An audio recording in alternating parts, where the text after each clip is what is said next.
আমি আগেই বলেছিলাম অনুব্রতর কিছু হবে না, বলেছিলাম বোলপুরের আইসি ফাঁসবে, দুটো ফোন গেছে, বিভাগীয় প্রসিডিংস হয়েছে, সাসপেন্ডও হবে। শুভেন্দুর অনুব্রতকে নিয়ে করা বিশাল ভবিষ্যৎবাণী একেবারে মিলে গেল। তিনি বলছেন তিনি নাকি আগেই বলেছিলেন যে বোলপুরের আইসি ফাঁসবে। তিনি ঠিক কি বলেছেন এক ঝলকে শুনুন। এনারা যে রাজীব কুমারকে ডেকেছেন উনি যাবেন না, আজ থেকে লিখে রাখুন। আমি তো আপনাদের আগে বলেছি অনুব্রত কিছু হবে না, হচ্ছে না। আমি আগে থেকে বলেছি বোলপুরের আইসি ফাঁসবে, দুটো ফোন গেছে, ডিপার্টমেন্টাল প্রসিডিংস হচ্ছে, সাসপেন্ড হবে। বীরভূমের বাগ তৃণমূল নেতা অনুব্রত মণ্ডল সম্প্রতি বোলপুর থানার আইসিকে হুমকি দেওয়া এবং তার নক্কারজনক ভাষাতে আক্রমণ করেন।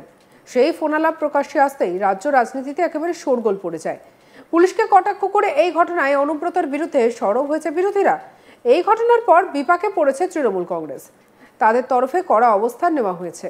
অনুব্রত মণ্ডল ভুল স্বীকার করে নিজের বক্তব্যের জন্য ক্ষমা চেয়েছেন। এই ঘটনা প্রসঙ্গে শুক্রবার সল্টলেক বিজেপি কার্যালয়ে বিরোধী দলনেতা শুভেন্দু অধিকারী সাংবাদিক সম্মেলনে বলেন, মমতা ব্যানার্জির গাইডেন্সে অনুব্রত চলছে, যা যা শিখিয়ে দিচ্ছে বলছে।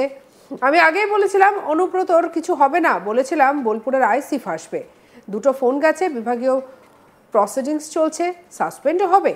9 তারিখ বোলপুর শহরের মানুষ দেখবে, মানুষ বোলপুরের আইসির স্ত্রী এবং মাকে যে ভাষায় আক্রমণ করা হয়েছে তার বিরুদ্ধে বোলপুরের মানুষ কিভাবে রাস্তায় নামে আপনারা দেখবেন। আমি নিজে থাকবো, নেতৃত্ব দেব, কি বলেছেন শুভেন্দু অধিকারী শুনবো।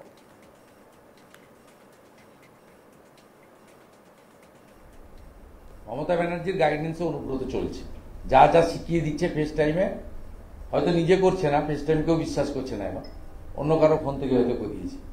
ববি একটু বলে দিবি তো অনুব্রতকে, এই করবি, এই করবি না। এই ক্ষেত্রে আমরা দেখলাম যে জাতীয় মহিলা কমিশন তারা পদক্ষেপ করছে, কিন্তু জাতীয় মহিলা কমিশন পদক্ষেপ করার সুযোগ রয়েছে, অ্যাকশন নেওয়ার ক্ষেত্রে লিমিটেশন আছে। পশ্চিমবঙ্গে জাতীয় মহিলা commission, SC commission, minority commission, ST commission কারোরই কোনো রেকমেন্ডেশন ইমপ্লিমেন্ট হয় না। এদের উচিত মহামান্য মহিম রাষ্ট্রপতিকে যেমন রিপোর্ট করেন তারা, সাথে সাথে সুপ্রিম কোর্টে গিয়ে বলা, এই রাজ্যে 2021 সালের পোস্টপল ভায়োলেন্স থেকে অদ্যাবধি যতগুলো ইনসিডেন্টে তারা রিপোর্ট করেছেন এবং ডাইরেকশন দিয়েছেন, ইমপ্লিমেন্ট হয় না। এনারা যে রাজীব কুমারকে ডেকেছেন উনি যাবেন না, আজ থেকে লিখে রাখুন। আমি তো আপনাদের আগে বলেছি অনুব্রত কিছু হবে না, হচ্ছে না। আমি আগে থেকে বলেছি বোলপুরের আইসি ফাঁসবে, দুটো ফোন গেছে, ডিপার্টমেন্টাল প্রসিডিংস হচ্ছে, সাসপেন্ড হবে। 9 তারিখে বোলপুর শহর দেখবে যে মানুষ বোলপুরের আইসি স্ত্রী বা মাকে যে ভাষায় কদর্য ভাবে, ক্ষমার অযোগ্য ভাষায় তাকে আক্রমণ করা হয়েছে বা অপমান করা হয়েছে, মাতৃশক্তি নারী শক্তিকে, তার বিরুদ্ধে মানুষ কিভাবে বোলপুরেই পথে নামে আপনারা দেখবেন। আমি নিজে থাকবো, লিড করব। আমরা ওখানে ওই দিন নারী সম্মান যাত্রা করছি। দীঘা জগন্নাথ মন্দিরের প্রসাদ বিষয় বিরোধী দলনেতা বলেন, প্রসাদের নামে স্থানীয় মিষ্টি দোকান থেকে গজা প্যারা নিয়ে বিতরণ করা হচ্ছে, দীঘা থেকে আসছে না। বিরোধী দলনেতা বলছেন, জগন্নাথ মহাপ্রভুকে নিয়ে নানা রঙ্গরাজ্যে আবার তিনি পশ্চিমবঙ্গের হিন্দুদের আস্থায় আঘাত করার জন্য একটি প্যাকেট তৈরির নির্দেশ দিয়েছেন। প্যাকেটটির দাম 20 টাকা, একটা গজা, একটা প্যারা, এতে আপত্তি নেই। 20 টাকার বরাদ্দতেও আপত্তি নেই, লোকাল মিষ্টি দোকানে হচ্ছে, দীঘা থেকে আসছে না। দুয়ারে রেশনের মাধ্যমে দীঘার প্রসাদ বিলির নির্দেশ দেওয়া হয়েছে। কি বলছেন শুভেন্দু শুনব। আজকে আমার সাংবাদিক সম্মেলনের উদ্দেশ্য হচ্ছে আবার তিনি পশ্চিমবাংলার হিন্দুদের আস্থায় আঘাত করার জন্য একটা প্যাকেট তৈরির নির্দেশ দিয়েছেন। এই প্যাকেটটা তৈরি হচ্ছে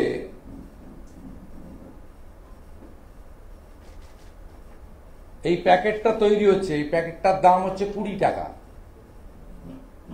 একটা গজা, একটা প্যাড়া।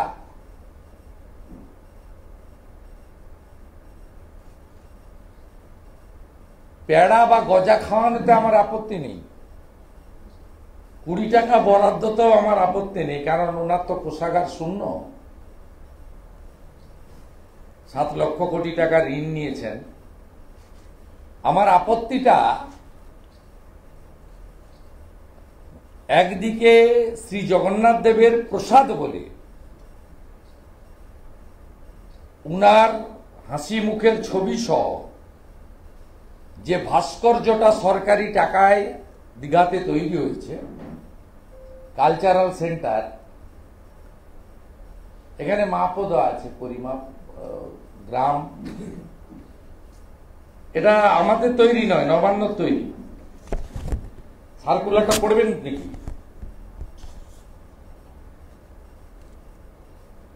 যে সার্কুলারটা ডিএমদের পাঠানো হয়েছে, সেই ডিএমরা নামিয়েছেন এসডিও বিডিওদের। এসডিও বিডিওরা আমাদের কাছে পাঠিয়ে দিয়েছেন।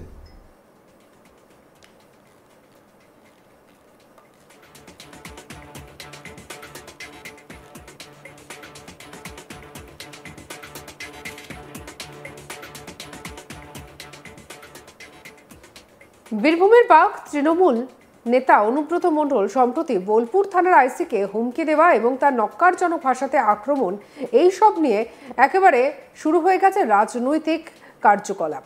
সেই ফোনালাপ প্রকাশ্যে আসতেই রাজনীতিতে শোরগোল পড়েছে। পুলিশকে কটাক্ষ করেই এই ঘটনায় অনুব্রতর বিরুদ্ধে সরব হয়েছেন বিরোধীরা। এই ঘটনার পর বিপাকে পড়েছে তৃণমূল কংগ্রেস। তাদের তরফে কড়া অবস্থানও নেওয়া হয়েছে। অনুব্রত মণ্ডল ভুল স্বীকার করে নিজের বক্তব্যের জন্য ক্ষমাও চেয়েছেন। আর এদিকে এই প্রসঙ্গে শুক্রবার সল্টলেক বিজেপি কার্যালয়ে বিরোধী দলনেতা শুভেন্দু অধিকারী সাংবাদিক সম্মেলনে বলেন, মমতা ব্যানার্জির গাইডেন্সে অনুব্রত চলছে, যা যা শিখিয়ে দিচ্ছে তাই বলছে। আমি আগেই বলেছিলাম অনুব্রতর কিচ্ছু হবে না, বলেছিলাম বোলপুরের আইসি ফাঁসবে। 2টো ফোন গেছে, বিভাগীয় প্রসিডিংস চলছে, সাসপেন্ডও হবে। 9 তারিখ বোলপুর শহর দেখবে মানুষ। বোলপুরের আইসির স্ত্রী এবং মাকে যে ভাষায় আক্রমণ করা হয়েছে তার বিরুদ্ধে বোলপুরের মানুষ কিভাবে রাস্তায় নামে সেটা আপনারা দেখবেন। কি বলছেন শুনবো। মমতা ব্যানার্জির গাইডেন্সে অনুব্রত চলছে, যা যা শিখিয়ে দিচ্ছে ফেস টাইমে, হয়তো নিজে করছে না, ফেস টাইম কেউ বিশ্বাস করছে না, এবার অন্য কারো ফোন থেকে হয়তো করিয়েছে। ববি একটু বলে দিবি তো অনুব্রতকে, এই করবি, এই করবি না। এই ক্ষেত্রে আমরা দেখলাম যে জাতীয় মহিলা কমিশন তারা পদক্ষেপ করছে, কিন্তু জাতীয় মহিলা কমিশন পদক্ষেপ করার সুযোগ রয়েছে। অ্যাকশন নেওয়ার ক্ষেত্রে লিমিটেশন আছে। পশ্চিমবঙ্গে জাতীয় মহিলা commission, SC commission, minority commission, ST commission, কারোরই কোনো রেকমেন্ডেশন ইমপ্লিমেন্ট হয় না।